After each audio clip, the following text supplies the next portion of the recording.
Smart Ideas avec Noémie Ognot, bonjour. Bonjour. Bienvenue, vous êtes la cofondatrice de Jeunot, entreprise créée en 2022. Avec qui et puis surtout pourquoi ?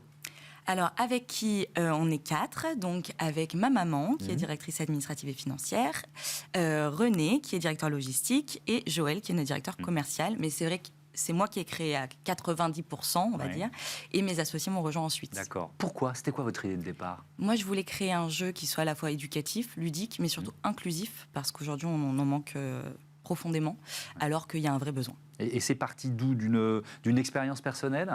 Alors, plus ou moins. En fait, moi, j'ai fait un BTS Design Produit. Et donc, c'était mon projet de fin d'études. C'était mon mémoire.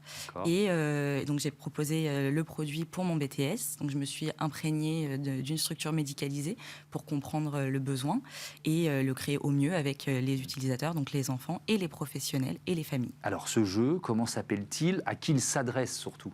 Alors, le jeu s'appelle Super Co-Quotidien. Donc, ça veut dire les super copains du quotidien. Donc, c'est 4 super-héros qui accompagnent les enfants tout au long de la partie. Et à qui ils s'adressent ?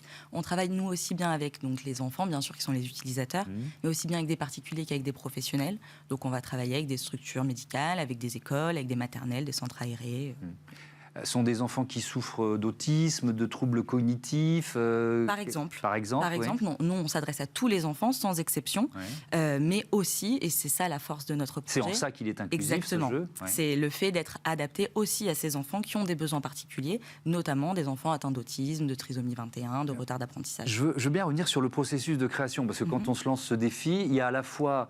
Le retour d'expérience des utilisateurs, les enfants, et puis peut-être aussi des scientifiques, des médecins qui vous ont accompagné. Comment ça s'est passé ? Tout à fait. Alors, dans un premier temps, comme je vous le disais, j'ai intégré donc un centre spécialisé, donc un CESAD, et j'ai passé un jour par semaine avec les enfants, les professionnels, les familles, pour comprendre.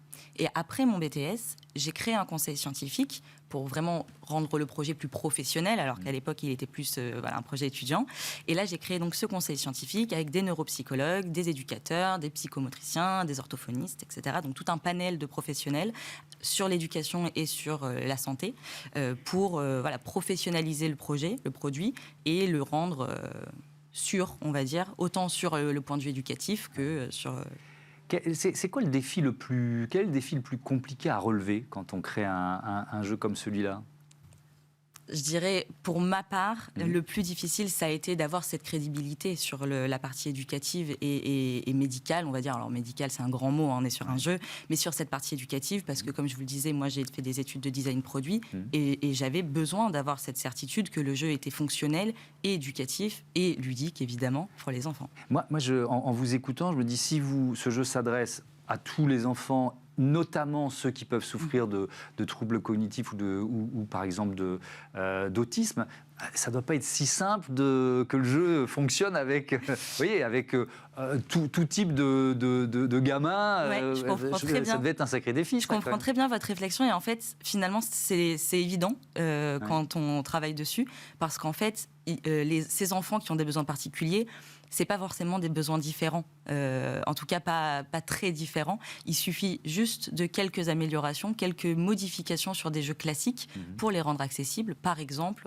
un exemple parmi tant d'autres, nous sur le jeu, on a créé des questions ouvertes, comme dans le Trivial Poursuite par exemple, et des questions fermées, tout simplement pour s'adapter aux enfants qui sont non-verbaux, donc par exemple avec des troubles autistiques, mais aussi aux enfants qui n'ont pas encore développé l'oralité. Donc, par exemple, dès 2 ans et demi, si l'enfant n'a pas encore commencé vraiment à verbaliser. Il y a d'autres jeux en préparation ? Oui, il y a un deuxième jeu en préparation qui devrait, j'espère, sortir en 2024 si tout se passe comme c'est prévu. Donc, quelle différence ? Je ne veux pas trop dévoiler, mais c'est quoi ? C'est un autre type de public ou alors c'est d'autres jeux, d'autres mécanismes que vous proposez ? Le fil rouge de la société, donc de notre maison d'édition qui s'appelle Jeunot, c'est vraiment de garder en tête l'autonomie, donc c'est vraiment notre fil rouge, et notre public, donc de rendre toujours les jeux inclusifs, adaptés à tous. Et donc, le deuxième jeu sera sur un public un tout petit peu plus élevé en termes d'âge, on va dire. Alors, on ne parle pas trop d'âge, nous, dans notre travail, on va dire. Mais disons un petit peu plus élevé en termes d'âge et toujours sur l'autonomie. Mais cette fois, ça sera sur l'autonomie en extérieur, alors que ce premier jeu, il est sur l'autonomie à la maison.